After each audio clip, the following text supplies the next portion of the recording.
Hello and apa khabar? What's up everybody? Back for another show. This time around kita ada special guest kat tepi. But introductions again, my name is JJ. Rafiq is the financial planner. I the talk banyak punya orang. And that is the Newlywed. So semua orang sudah berkenalan. Kai is there. And today, So hi Kai. So just FYI lah. So Hello. Kai is the one that is producing the show. She's behind the scene. Yeah. So whenever you send questions and everything, so she's the one that puts it up and everything lah.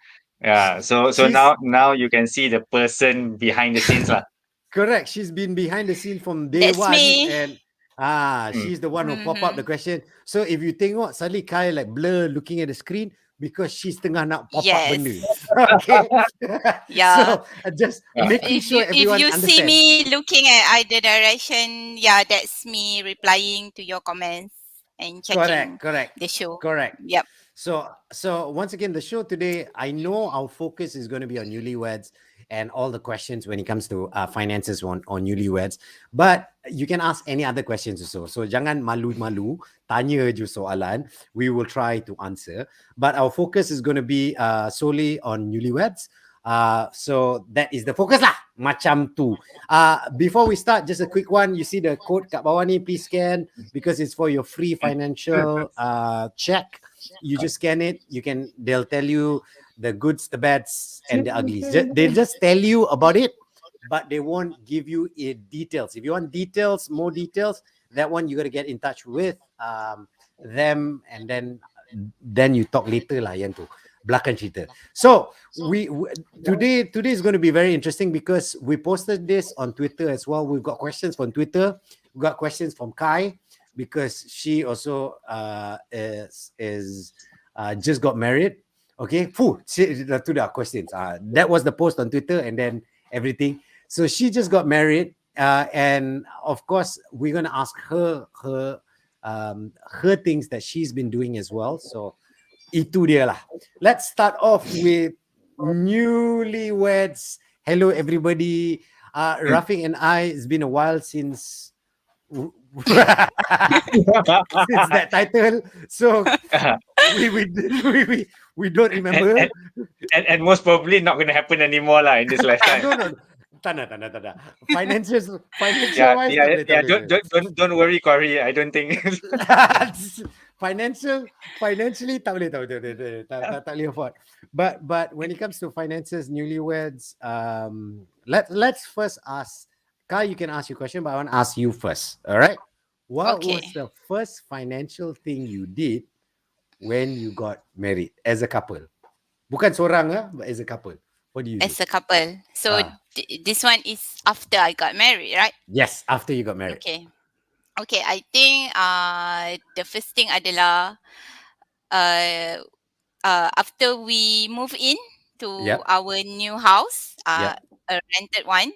So that night after the dinner, me and my husband actually we sat together, and then my husband opened his laptop, and then he already make like a simple spreadsheet. So I'm quite terkejut jugalah, macam before this macam kita orang ada cakap juga about to make the budget spreadsheet. Tapi I didn't think that he actually dah buat dulu that thing. So dah ada nama saya, dah ada everything lah. So setiap bulan the list apa yang nak kena bayar, rent, wifi, groceries and all that stuff. So dah ada list tu. So kita orang tinggal isi je. I got a curious question. Is your husband in finances also? No, he is in tech industry. Okay lah. Okay. So you like formulations, you like ones and zeros. Yeah. Okay, he plays with numbers too. Yeah. So Rafiq, what do you think? Is that a good first step? I think okay, we've talked about this I think in one of the sessions before about like when you do get married and everything, and how about having communication is very important. Correct. Okay, so it's good to start off with having that chat, having that chat because one thing, obviously, there will be changes in terms of how you manage your finances before and how you manage your finances after. Because when you were living separately, you were not a couple. Not to say that you're a couple, you weren't husband and wife and everything. So you had your own set of expenses.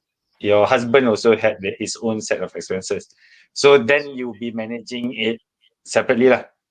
So you have money for your savings, you have money for your needs, you have your money for your wants, etc. Blah, blah, blah. So then your husband will also save. So when you do get married, so there will be certain things that will overlap. Correct. Yep. There will be certain things that overlap. And having that discussion that you had with your husband will help to filter down in terms of, okay, what can we then start? Okay, I can I can stop this payment on my side because now that expenses is not needed anymore. Right. If I may add, Yep. I actually stopped my Wi-Fi subscription Mm. because my husband already has the Wi-Fi subscription. Correct. So Correct. kat So situ yeah, dah kurang lah belanja kat situ. Correct. correct.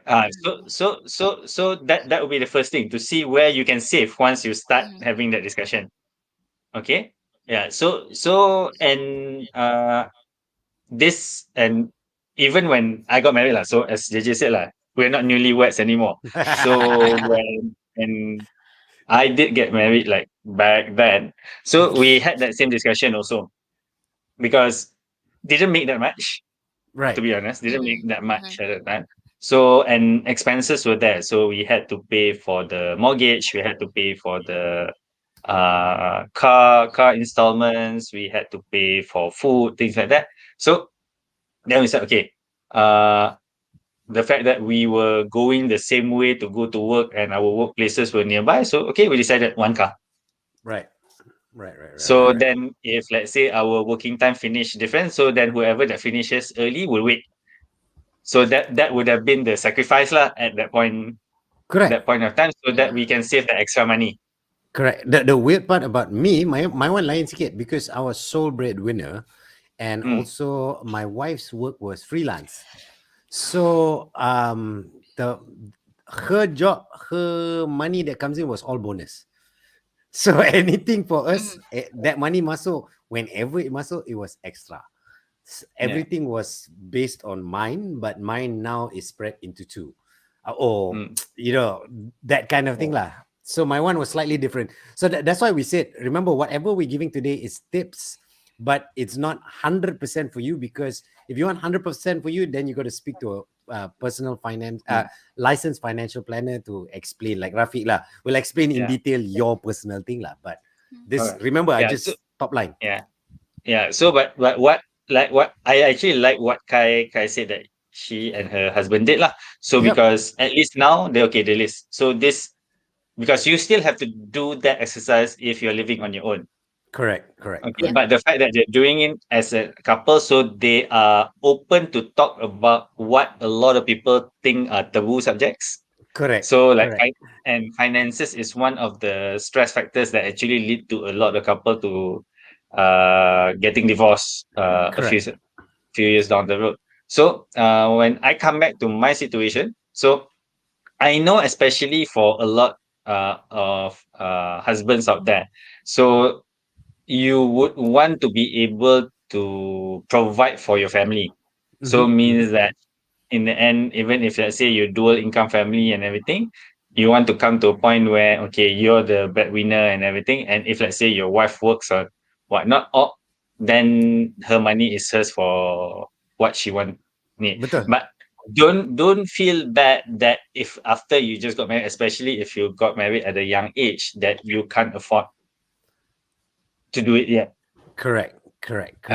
So don't feel that you're a failure if you can't do that. 100%. And also this one I have to say lah, don't feel bad if your wife is making more than you. Nothing wrong with that. It's okay. As long as semua orang understand each other, it's okay. But on a headline, don't have to be like Kai malam kahwin straight away take out a spreadsheet. Tak. Bukan It's kahwin. Malam pindah rumah. Malam pindah malam rumah. pindah rumah. Oh, It's malam like pindah rumah. it's Okay. like 3 days after the. Oh my That god. night spreadsheet dah keluar. I'm like, wow, so serious. Kalau first night dah keluar tu bahaya apa memang orang bidang kewangan lah ni. Sudah memang bidang kewangan dia. Okay. So Kai, we open it up to your first question. What do you have? Even though you are around a lot of financial people and you've picked up a lot along the way, what's your personal question that you have? Okay. My personal questions is this is actually what I think about even before I get married is there any way that I can engage with a financial planner if my significant others doesn't want to engage with one? Oh, wow. Yeah. Okay. Soalan yang serious straight away. Okay, Soalan serious ya. Okay, so the issue is let me ask a bit more. So when you say your significant other doesn't want to engage, so are you talking about the family punya finances or your finances? My finances, tapi kalau boleh I macam nak include sekali lah. Of course lah I want to include my husband too, right? Just in case lah kalau he doesn't want it. So there will be, to be honest, there will be limitations. There will be limitations if in terms of what we can do, because and it's also, even if let's say you have access to your husband's financial information, technically you can't share it to us. Because it would then it will be against the act lah, the PDPA act. Yeah. So but we can still do your personal finances and what you are contributing to the family. Okay. What you contribute to the family. So we can still plan around that. It's just that there will be a missing piece lah. There will be a missing piece in terms of what will be your husband's contribution to the family finances. Right. It is possible, but it's not ideal. It is possible, but it's not ideal. On a not a personal note, on a non-financial note, it's a good start to have a deep conversation with your significant other about this, because it's very important, because you got to find out why they don't want. There must be a reason for why they don't want. All right. It could, the normal basic ones is, we don't have enough money, no need. Jangan bazir duit. Tak payahlah, maybe later lah, or maybe he just doesn't want to share those personal information, or she doesn't want.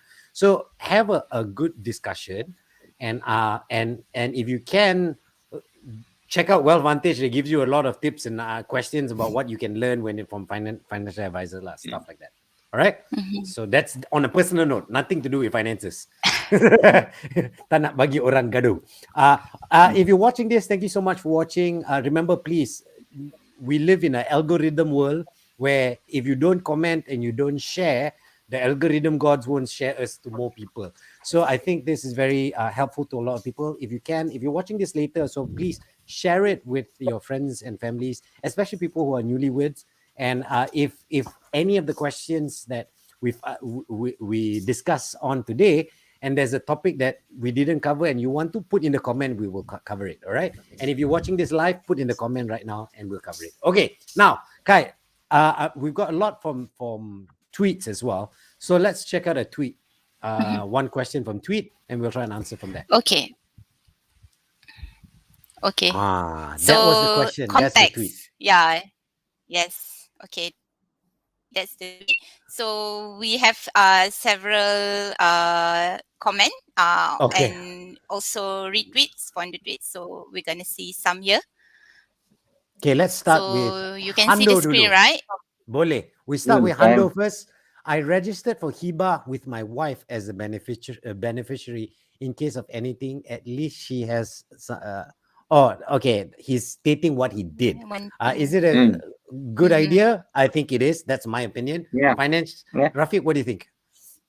I think, okay, so basically without understanding his whole financial situation, Yep. this is so assuming that he can afford it, and then okay, and his wife is not working, go ahead, no issue, Yeah. no issue. And But in sorry, sorry, sorry. No, I wanted to say another thing when it comes to your insurance.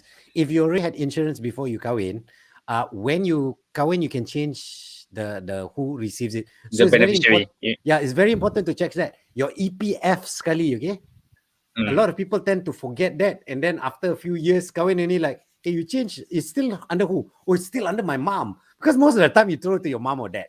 Okay, Yeah. sebelum you kahwin. So Yeah. it's So important to for change. Muslims, it's not that big of an issue for EPF actually, Oh, okay. because for Muslims, under the act, so the beneficiary is only the pemegang amanah. Okay. So they don't get it. So it would still have to be distributed as per Faraid. Oh, okay, okay, okay, okay. Faham, Uh, faham, faham, faham, faham, faham. so it doesn't matter. It doesn't matter if you don't change it because whoever that's supposed to get it, that gets it from EPF is still responsible to distribute it as per the court order.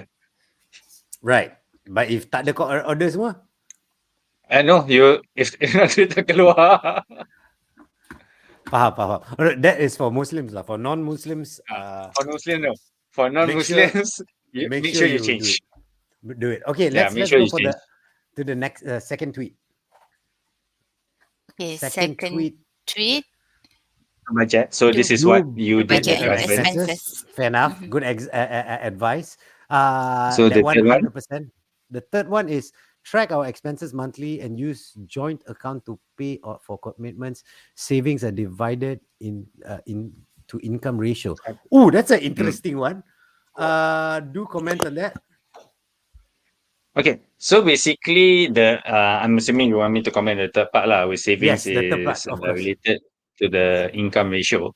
So again, assuming ideal situation, ideal situation. So obviously, the person who earns more technically should be able to spend more. If Yes, let's say your income ratio, whoever that earns more pays more, but then they Mhm. will also have excess. correct. They Mhm. they will still have more excess compared to somebody who earns less. Okay, so then you have agreement lah. So in terms of say, so when you say about saving ratio, so what do you mean?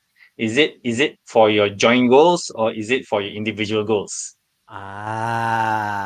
Okay, interesting. I don't know. Okay. So Explain both. so when you talk about, okay, because you can save for your individual goals. So basically, let's say your own retirement, your own one. So basically, let's say you want to buy a sports car, you want to buy something like example like your expensive handbag, things like that. So those are all things that you need to save up anyway, right? Correct. So but there is a difference between those individual goals and let's say joint goals. So example like, okay, your future children's education, All right. Okay. Okay. You can start yeah, planning earlier already. or your vacations, Yeah. the family That's yours. vacations that you plan to take, yeah. So Mhm. those kind of things. So when you say about savings, are you talking about just the individual side or you're talking about the shared goals? Correct. Okay. uh, Mhm. But I wanna. because on the individual side, Yeah. right? So because how much you save would then be based on your goal, not on your income ratio. Understand. I understand Uh, what you mean by that. But the extra thing that he put in there is starting a joint account. So the joint mm, account, good idea, bad idea. What do you think? okay. Personally, I don't practice a joint account. Yep. Okay. Personally, lah, I'm just talking from a personal point of view. I don't practice a joint account. I know there are advantages of having joint accounts and everything. And I do know people who use it in terms of need. Um, but that's one is just that, so that okay lah, you can see, okay, did this person put in what their contribution is into the family expenses and everything. So that would be helpful in the joint account punya setting lah. Right. Right. Kai, From what? that, I Yeah. don't see that much advantage lah. Kai, what do you do? You ada joint account, tak ada joint account, both separate for you and your husband. Sorry, I Basically. think I lost you a bit Oh, no there. problem. Sorry. Do you have a joint account with your husband, or is it both just individual accounts? Right now we have individual accounts, Right. but we do have it's actually it's my account, but we both put in some money to that account. So that Right. one we've done that before the wedding lah, for the wedding expenses and stuff Fair after we enough. got married. Fair enough. Oh, your husband trusts you. Oh, bagus. Bagus. No, I'm just joking. I'm just joking. For me, this is me personally. I actually have a joint account because what I Mm-hmm. did was, because the funny part is, like I said, sole breadwinner at one stage. Wife was freelancing and whatever extra masuk. So when it comes to kena bayar bill and all that, we know how much we need to pay for the month. So when my pay comes into my bank account, I take out how much is all the expenses I throw into the joint account. The main reason I did that is if I forget to pay, my wife will have money to pay. So that's the only reason I did that structure. Yeah. It's because of my individual situation. It's not macam itulah. So that's why we Mm-hmm. had the joint account. So that was interesting. Okay, Yeah. come. So like I said, I personally, like I said, I don't practice a joint account Correct. because like right now I contribute almost all of the expenses, and yeah, so there's no need for a joint account lah. Yeah. And I'm generally on point with how Mm-hmm. I manage my finances. So tak forget lah to pay what I need to pay, who I Faham. need to give money to and everything, right? The, Yeah. Fair the, enough. So the, Mm-hmm. the difference is I'm a forgetful fellow. So takut. Okay, cool. Kai, do you have a question, a personal question that you want to ask? Oh, okay. I think I should ask this first before, but here we go. So, Okay. what to focus first after marriage? Whether it's emergency fund, or maybe child fund, or retirement fund. So, what should we focus first as a newlyweds? always you start off with emergency funding. That Okay. would be All your right. first priority. Yep. Yeah, so your first priority. So emergency funding is the most important thing that you need to have. So like we've said before, now a lot of people are understanding why financial planners, financial gurus, sifus, whatever you want, coaches, whatever you want to call them, have been hammering the fact that you need to have emergency savings, emergency funding. Like this past 1.5 years has educated a lot of people of the importance of emergency Eye funding. opener. Right. So because before this, people say, "Alah, why I need to do this? I can put all my money in stock market. I can put my money in crypto. I can Mm-hmm. put money I can just enjoy jolly. My emergency funding is my credit cards and everything." Yeah, because we generally have this mindset that, oh, we have a job, we're not going to lose our job, Right. unless you've been in a situation. So like JJ, you would know lah. Okay, I've lost my job before, so you would know that. Okay, there is that possibility for people who've never lost their jobs, right? Who generally, okay, they would leave the job to go to another job. Most of them wouldn't understand the concept. Correct. When you lose your job, it's scary because, especially like for me, it was hard because I reach a certain level where it's very hard to go any other level. I go down to any Mm-hmm. level, they look like, sorry, you're overqualified. Hey, I just nak cari kerja lah, bodoh. Sorry, that was my I nak duit, I nak duit. Aku nak duit. Janganlah, don't worry. I'm not asking for big pay. So it's weird. And luckily my savings actually I had enough to Mm-hmm. actually explore for 3 years. Oh. Of course, Which there is was not bad.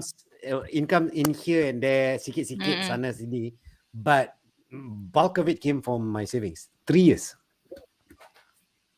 Yeah. Which you, like I said, like you've experienced it yourself. You experienced Yep. it yourself and said, okay, important. Mm-hmm. It is very important. So to summarize back your question, emergency funding. So if let's say when you were single, you didn't have the emergency savings, so make sure that you have it So, but emergency savings, okay, I do have couples who husband and wife have their own emergency savings, Mm-hmm. but I do have couples who say, okay, we just have a family emergency savings. Right.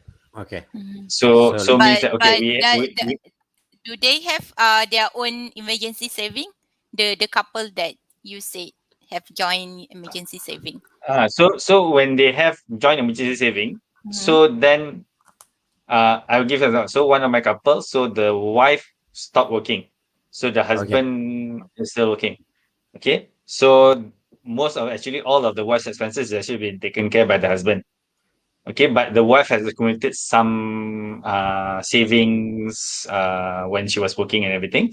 So which was actually sufficient for both the to cover the expenses, not just for the family, but also the husband's personal expenses Right. for 6 months. Right. Okay. So then, as we were discussing the financial plan, so then they then agreed, okay, let's just use her money, tag it as their emergency funding. And then whatever that excess that the husband has and everything, that would be channeled to the other financial goals. Which is the investments and growing wealth lah. Correct. Yeah. All right. Okay. I've got a question. This one first to Kai, and then I want to know Rafiq's question. Kai said Okay. she's renting a place right now. So Yep. do you have plans to buy a place or rent aja okay for now? And do you have For plans saving now, do it for that? renting is fine for both of us, but uh, uh, tak dinafikan maybe in the future we will buy a house. But for now, we are renting lah. Are you saving, putting aside for that goal, or just tengok Um, lah? Because if you, my question is, if you're planning, hmm, you should already menabung sikit for that goal. If you've got that as a goal, if you don't have it as a goal, tak apa. I know people who rent mhm. all their lives. There's nothing wrong with that. I'm just wondering what is your goal. So we got your answer. Now I want to know, Rafiq, is buying a house important? To be honest, not it's not as important as it used to be. Mhm. Why I say that? This is Okay. just my view. Other people might think of it differently. Right. So actually, buying a house would be a huge commitment for a lot of couples, especially newlyweds. Okay, which you can Mhm. actually put aside that resources for something else. So your emergency funding, your children's education and everything, because depending on where you decide to buy, you might be paying maybe 1,000, 2,000 plus a month extra compared to renting around the same place. So that's the question also. It depends on the price of, if your loan, servicing your loan is summer with how much you pay rent, then buy a Mm. house. That's my opinion lah. If your servicing Yeah, loan, some like then buy a house. yeah, If yeah. not, then If not, don't. no. Yeah. Yeah. So Okay. so if let's say you plan to say lah, like when me and JJ are staying, right? Okay. So around Subang Mhm. area. So purchasing, let's say a landed house is like 700,000 to 1 million, Yep. right? So you're paying anywhere between 3,000 to 5,000 a month. Whereas actually renting those house is like 2,000 ringgit. Correct. Correct. Correct. No, agreed. Yes. Agreed. 2,000 ringgit. So that additional 1,000 to 3,000 ringgit a month can actually be allocated to a lot of other things. Right. In investing and to growing your wealth. I keep going back to growing your wealth. To everybody who's just joining in, thank you so much for joining in. How y'all? Remember, if you got any financial questions, we are more than willing to answer them. You just have to put them in your comments and put it in. Ask any questions. We'll try our best to answer them. Don't be shy. Want to say hi to Victor again, because Victor, as usual, always asks good questions. Let's see what Victor says. Wait, he added a few things already. Victor said, LOL for me since day one. For me since day one, separate. So things like education, I settle our son while my wife settle our daughter. Wah, macam tu. holiday, etc. Big item like air ticket, travel, update, EPF. Wow. Yeah. Okay. So Then, okay. So it's interesting, eh? So Victor says his finances are separate, but the yep. thing is the fact that they are separately taking care of shared goals Yep. means that they are actually managing the finances together. It's just that dia macam It targeted lah. So okay, I manage my son punya education, my wife manage our daughter's punya education, right, blah right. blah blah blah. Yeah, so It's technically you're still managing the finances together. It's just that how you correct. do it is separately. Correct. So it's like you two companies. The group already has planned, but it's separate into two companies to manage their own thing. Bagus, bagus, bagus. I like it. Victor also says, just wondering how many newlyweds can actually make money out of wedding ceremonies these days.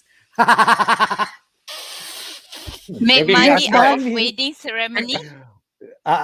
Sebab Make money out of orang wedding means Orang bagi bagi duit market lah. duit. kahwin orang bagi duit bagi duit. Oh, Boleh okay. boleh untung. Uh,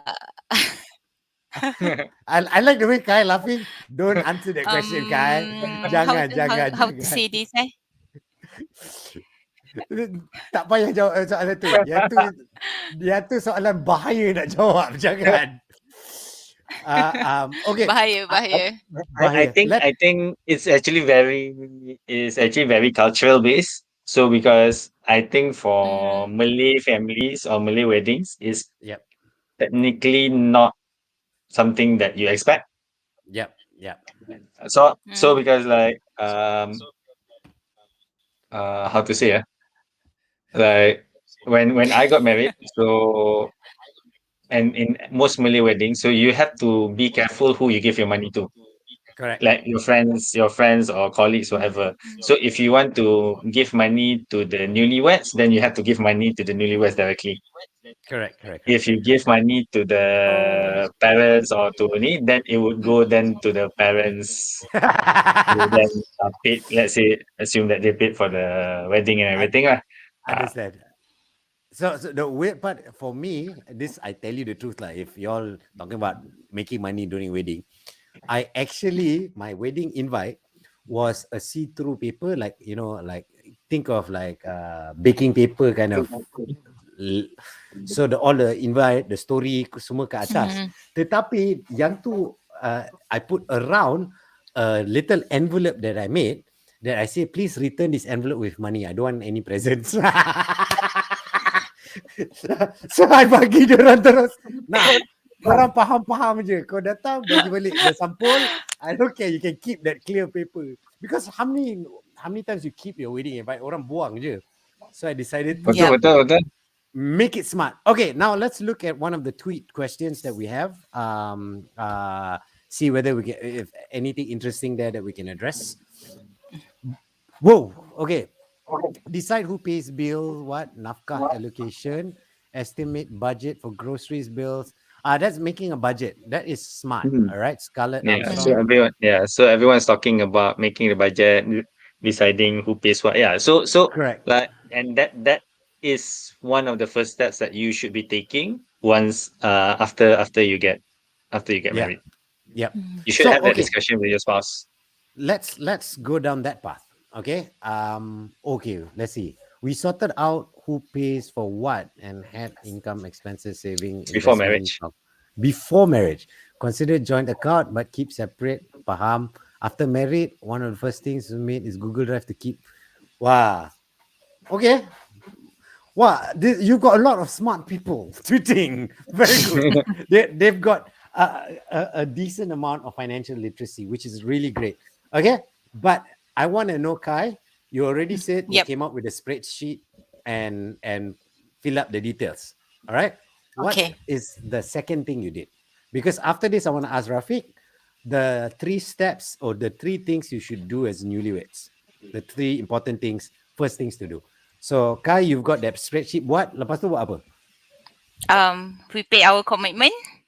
First things first. Repay all the commitment. Okay. Yeah, we pay our commitments and then we start putting money into the savings. I mean, we have the joint savings account, so we start putting money into that. Did you set And any goals, like as in kita nak retire by this day, or ada plan ke apa-apa tak, or just um, saving je? actually we are planning to like do travel together. So that is one of our goal lah together. Speak to this fella champion. Dia ni ada plan bagus dia. Yeah. Okay, Rafiq, what's the top 3 things newlyweds should look at? Okay, so the first thing, as what was said earlier, okay, so you need to have the discussion in terms of setting the budget. Yep. Okay, setting your budget in terms of allocating who pays for what, how much, what do we spend on, things like that, blah blah blah. Okay, so that is the first step. Okay, the second step, while we do that, then it's okay, what are the goals?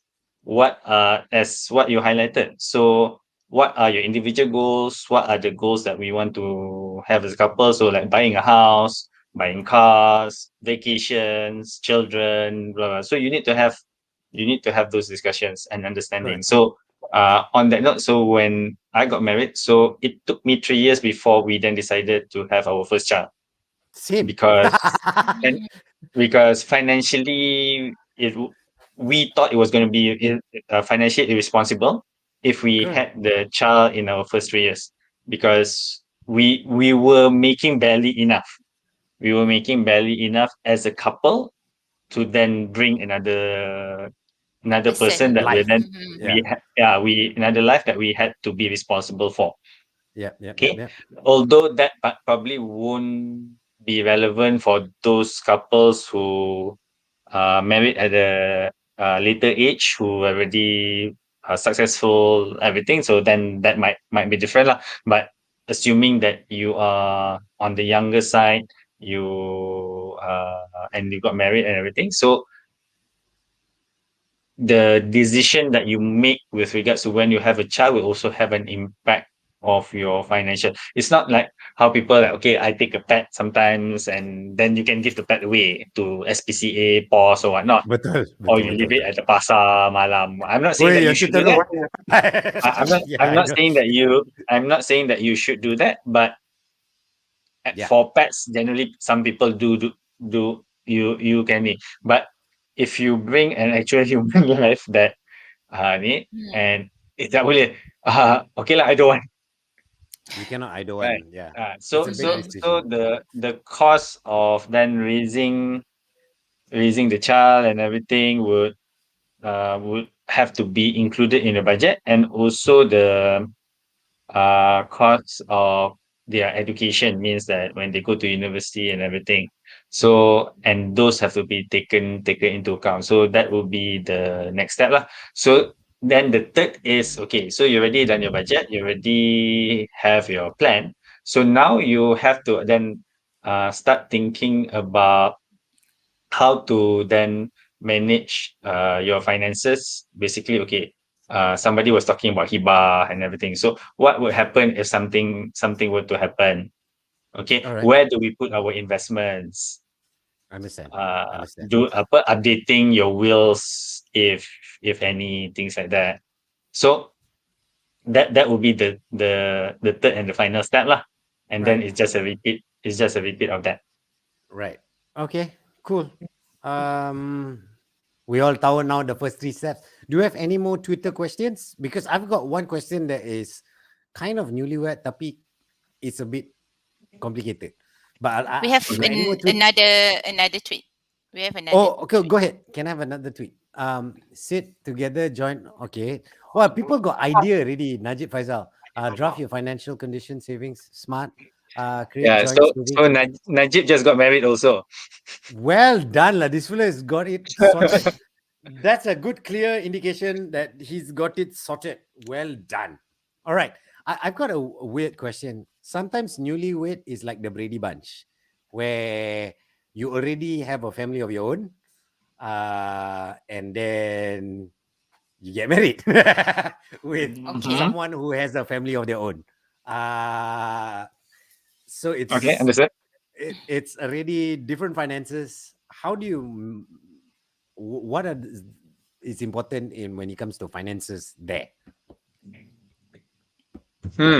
Okay, so when I think the steps are not different. It's just that the complexity increases.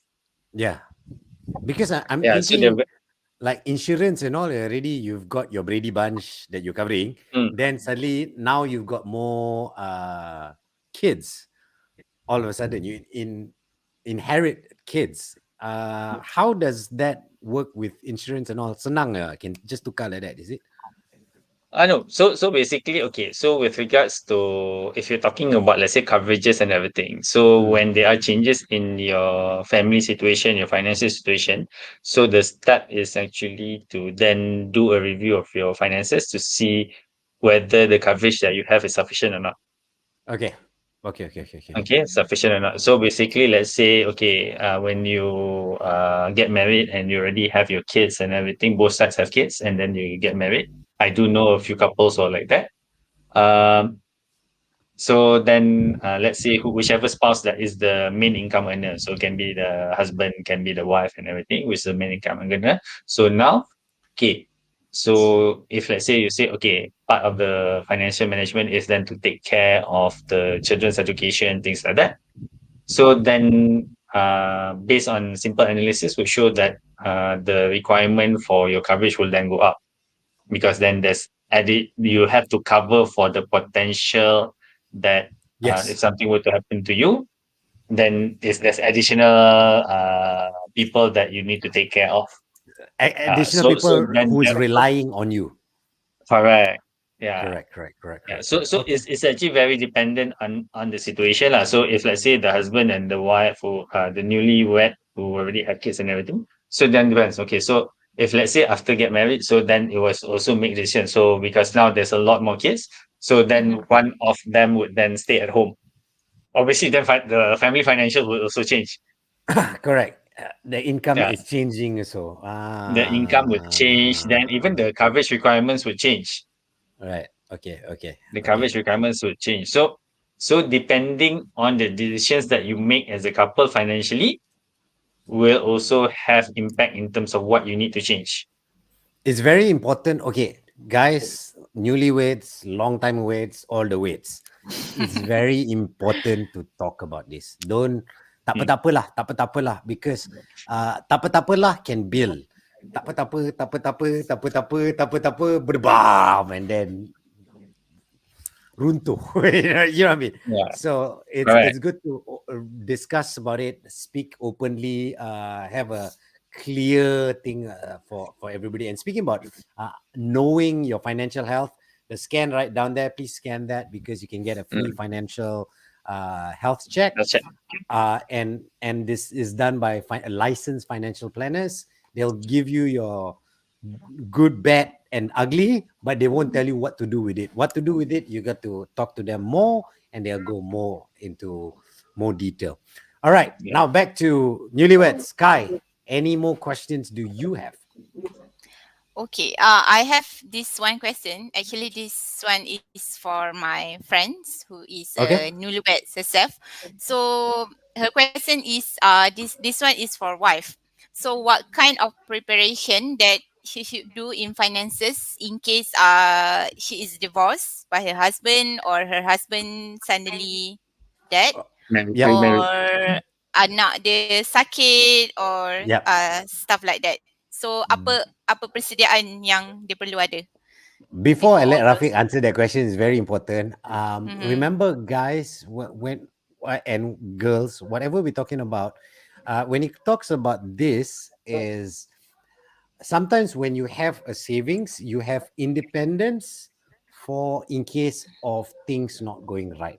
We're not Mm. hoping that things not go right for you, but Mm-hmm. if you have that, then at least there's something to fall back on, and it's very important because touch wood lah, not saying yeah, tapi pernah happen to people, especially if you're in an abusive relationship. So Mm-hmm. kalau if you tak ada duit and that's the only income, is lagi susah for your life. Okay, but let's Rafiq answer that question. Financial wise. Okay, so financially, I would still suggest, even if let's say the wife is not working, or if the wife is working, you need to have your own savings. Okay, you need to have your own savings, you need to have your own assets. Yep. Okay. Why I say that is because first thing first, you need to take care of yourself first. You need to take care of yourself first. Just, I'm not saying that you're preparing for, The you worst. thinking that it's going to Mm-hmm. happen, ni semua, Yeah. but you're just preparing. If it doesn't happen, you still have money. Yep. You still have money. So don't just like basically be fully dependent on the working spouse. Yes. Okay. So some of my clients who they only have one breadwinner, generally the wife is not working. So but the thing is, interestingly, actually the wife actually have more savings compared to the husband, because the saving is actually from the nafkah. Okay. Oh, okay, From the okay, okay, okay, from okay. the nafkah that the wife gets from the husband, and they actually don't have that anything to spend on that, based on that money, because the Wow. husband provides for everything. Wow. Okay. Yeah. And So then they just accumulate, they just save that money, invest that money, accumulate that money. that's a But at least if something were to happen to the husband, mhm. even if let's say the husband passes away, not to say divorce or whatever, the husband passes away, so they have their own money that they can use first, while waiting for the estate to be processed, while waiting for the takaful or insurance Yep. compensation to be paid out, so they wouldn't be in a bad Limbo. situation lah, Yeah. and they wouldn't be in limbo. Yeah. Yep. So to answer the question, you should still manage your finances individually, separately, even though let's say you're a couple, because Okay. we do not know what's going Mm-hmm. to happen in the future. Okay. But I've got another questions when it comes to assets and growing wealth as a couple. Now, we all know kalau kita ada modal besar, it's easy faster to grow modal besar. So, Mm. is it a good idea to go into the investment part or the wealth, the growing wealth part together rather than separately? What's your opinion on that? Mm, I would say for joint goals, yeah, why not? Okay. For your joint goals, why not? For your personal goals, you're going to be doing it separately anyway. Correct, correct, correct, correct. So if let's say So, you're doing, let's say for your children's education, or you're planning to, let's say, buy and renovate a house, then you can have a joint account in terms of for investments. So yeah, put your resources there, so that, as you said lah, with bigger resources and everything, so then you can diversify further, you can take additional chances, things like that, which can give you potentially higher returns. correct, correct. So Yeah. that was my question on it. Now, leading towards a licensed financial planner, d- can y'all do that for people? Just in case people, I know the answer, but I'm asking anyway. Can y'all do that? As in, uh, manage separate and individual accounts, create one like big plan untuk semua orang. Okay, this is your separate parts. This is your together parts. Can, boleh, tak ada masalah. Okay. Tu ya soalan. Because sometimes people think if I go into financial planner, oh, that means I'm going together. You can go individual and together in the same place. Tak ada masalah. Hmm, Okay. boleh, tak ada masalah. So it's up to you actually. But this is on your personal advice, meaning it's no bias to it. What do you think about, when it comes to growing wealth? Do you think it's better to put it together? Um, This is okay, saying so this is saying both parties bring in income. okay, if I say both parties bring income, whether it will be better for them to put in together. So the thing is, if you actually do proper financial planning, Yep. so you can still do diversification across different accounts. So means that I can take advantage. So let's say, okay, in order to achieve a goal, let's say I need initial, let's say 100,000. Okay, 100,000. So I can still have it, let's say 60,000 here, 40,000 here, and Yep. that can still be split nicely into different portfolios to help increase the potential returns. So Correct. it doesn't necessarily have to be in a singular portfolio or in a singular account. Oh, okay. Yeah. Unless you're talking about going to the more sophisticated type investments where the entry level is I need to have a quarter of million, half a million, 1 million, things like that. And in order to have that, should I then put the money in? Technically, maybe yes, but that would depend on all the other parts of your financials whether they're in order first. Because you should not jump in terms of the risk that you take. So there is a gradual thing. So if let's say you don't have emergency funding, don't go to cryptocurrency, don't go Right. to Okay. derivatives. Understand. Once again, You, Cribs, a lot of like investment parts where you have potential of high returns also has high potential of losing everything you put inside there. So whatever you do there, you can be willing to lose whatever you put in there. That's the story. Okay, Kai, you got any more questions from your friends or anything? Or your personal question that you have? Okay. I this is my last questions. Okay. So, okay. So, how much should I prepare if we want to have a baby? Oh. Mm. okay. Oh, Is okay. this too? Yeah. No, No, it's a good no. question. It's a good question. It's a Mm-hmm. good question. It's a good question. Okay, so how much do you need to put aside if you want a baby? So, okay, first is that you need to understand there are costs associated with having a baby. So the cost before, the cost during maternity, and the cost after. Okay, so and then it is so nobody says it's cheap. Yes. nobody nobody says it's cheap. So the example I'm gonna give is somebody who lives in KL lah. Lives Okay. in Mm-hmm. KL and Selangor. So whatever else, if you stay anywhere else outside of KL, then you can assume it will gonna be slightly cheaper. We're gonna be slightly cheaper. Okay. Okay. Mm-hmm. Okay. So you're gonna have your prenatal visit. So you go to see your OBGYN for checkups, to do the scans, ultrasounds, your vitamins and everything. That's like So money, yeah. yeah, Every and that's visit funny. is So money. yeah, so and you'll be visiting every 2 weeks. Yes.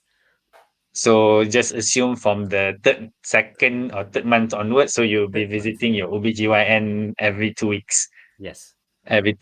for the next 7 months. Okay, so then per visit, blah, blah, blah, blah, assuming this is the private one, you'll be paying at least Mm-hmm. 200, 200 minimum lah, 200 per visit. 200 per So that's visit. additional. If Yeah, that's so like that's the private one. Uh, Mm-hmm. so Okay. so so that is then 400 a month lah. So I'm talking about private first. Okay, the option of private. Okay, so Mm-hmm. then after that, once you give birth, so if you're talking about normal birth, then right now I think it's about 5,000 Wow, already. normal dose 5,000 now. Thank God I Eh, gave a long time ago. Murah sikit. yeah, Okay. yeah. So sebab dulu Caesar 5,000. Itulah dulu Caesar 5,000. So Wow, sekarang sekarang. Caesar 8 to 9 already. Holy gila babi. Sorry. Caesar is What? 8. 8 to How much 8 to is 9,000. 9. Caesar? 8 to 8 to 9. Okay. 9,000. Okay. Yeah. Yeah. I I'm like that. So digesting. Okay. I'm digesting. yeah. And that also is very dependent on which hospital that you go to, which Correct. type of ward you Mm-hmm. take. So if let's say you take the VIP ward at your private hospital, then it's way more Mm. expensive. If you take a shared ward, it's going to be much Yeah. cheaper. So those are options lah. Okay, but at least to that point, so you'll be already spending at least about 15K Yes. Okay. just to get the baby to come out. Okay. So then the next part is okay. So all the gadgets, all the things that you need for the baby. So Stroller. uh, Oh, this your is another thing. stroller. I had to buy kereta because I had a Uh, Kelisa. I drove Kelisa all the while. Then when baby come, uh, kena beli Citra. because Ah. Kalisa cannot feed. Yeah. So your strollers, your carriers, your breast pump, A lot. Mm-hmm. your bottles, the jabs, everything, things like that. And then if both parents are working, so the nursery, so you're talking anywhere between 500 to 1,000 a month. And then the when the first month you've got that lady who comes by, and Oh yeah, if you Yeah. everything have that, that is that service is quite got price expensive. lah. Yeah. Yeah. So Yeah. all that is money. Yeah. So it's like I said lah, there was a reason why I waited 3 years Same. before I decided to have a baby. Okay. Because with that Not, budget and got scared. yeah.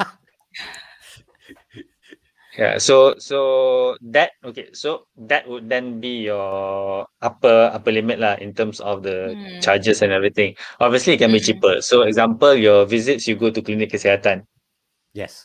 Okay. Yes. Okay, you go to klinik kesihatan is I think you still have to pay very small, ni like RM1 or something.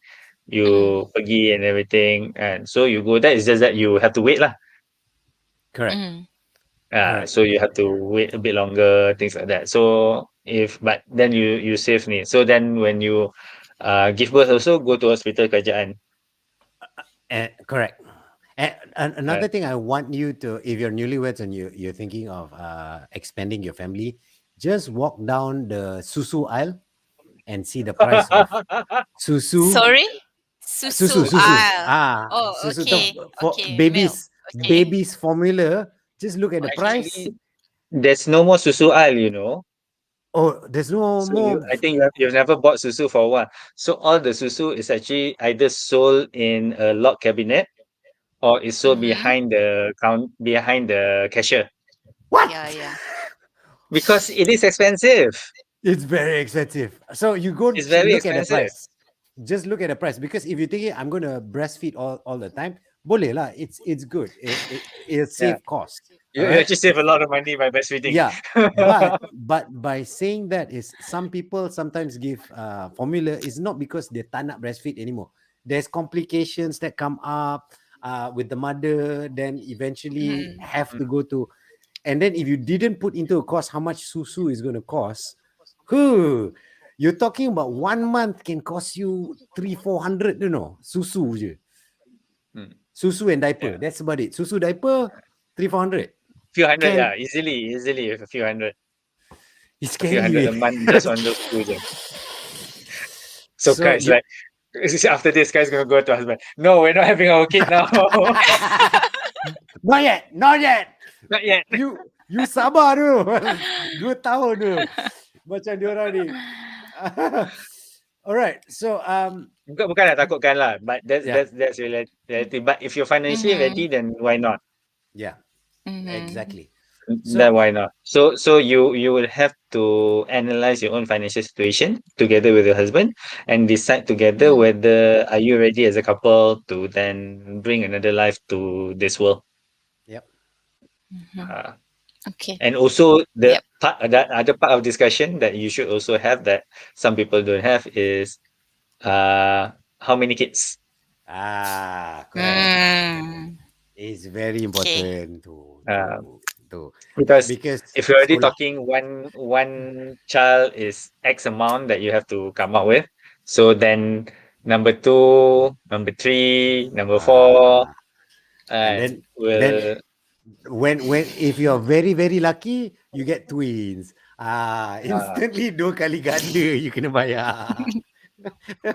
I'm just saying. happened to a close friend of mine. Yeah, Yes. so got married around this slightly earlier than me. Then got twins like 1 year after that. So then everything changed lah. Yeah. Everything changed lah. Everything changed. Okay, we're done for 1 hour. We're gonna close up. Before we close up, I just got one question, and then we'll close up. Remember, everybody, scan the code down there for your free financial health check. Visit Wealth Vantage to get a more detailed explanation about your finances, how to grow it together as a couple or individual or whatever. It's up to you, your preference. Have that discussion with your partner. But here's another question: how often? I know we already discussed. Oh, you must discuss about the budget and all that. How often should you review your budget as couples? Personally, I do it once a year. You do it once a year, like I do it once a year. October year-end review. Yeah, something like that. Next year, like a company lah. Like a company lah. Yeah. Okay. Company pun buat setahun sekali je. Buat setahun sekali. And company punya finances is more complicated than personal. Correct. So once a year is a good time to review it. Yeah. All right. I think once a year is more than enough to review your budget. All right. Once again, Kai, thank you so much for joining us, asking the questions, and congratulations. Welcome. Congratulations on your wedding again. Thank you for inviting me too. No problem. And if you all are watching this later, and if there's topics we didn't cover, please put it in the comment below.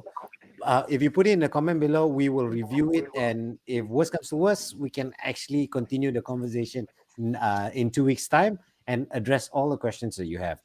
Because at the end of the day, we want everybody to have good financial health, good financial knowledge, and also happy couples. Remember, happy couples go far. Okay. Yeah. Very dangerous when duit is the masalah. It's very teruk. But anyway, thank you so much. And see you guys in 2 weeks' time. Bye. Okay, bye. Selamat Hari Malaysia. Forgot, it's coming up. Hari Malaysia. Yeah. Who you pakai ni? Today.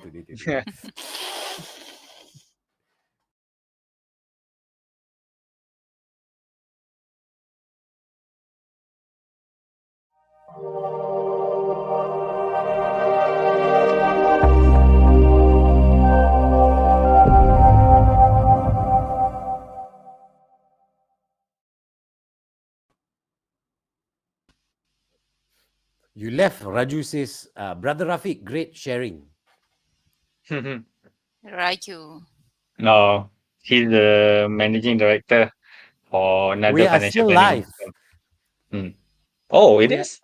Yes.